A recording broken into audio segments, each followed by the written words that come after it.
na 'n praatjie geluister van Jimmy Swaggart en hy het gesê, as 'n ou man vandag, toe noem hy dit, toe sê, geen kerk kan exist.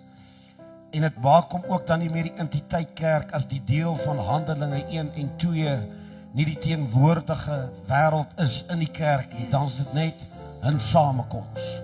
Dan is dit net basies soos 'n motiveringsklap.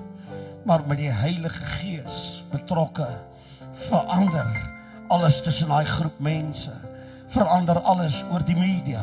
Verander alles in die individu se binnekant.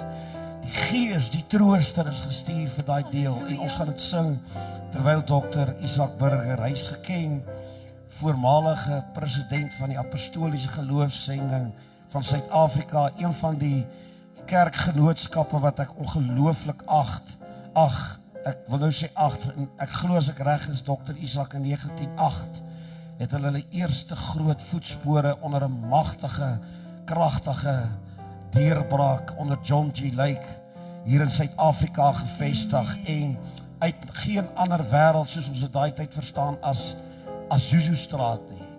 En die AGS is die moederkerk van groot goed wat ons Suid-Afrika, dit het 'n nuwe dispensasie en 'n nuwe era in hierdie land jare terug al gebring, wat baie goed in Suid-Afrika verander het. Dis nie my werk om dit nou te verduidelik nie, maar dit is vir ons 'n voorreg om een van die leiers wat op die galerye van die godheid erken word, Dr. Isak Burger, vermoere hier by ons te hê. Ons glo en ons weet, ons gaan u bediening ongelooflik geniet.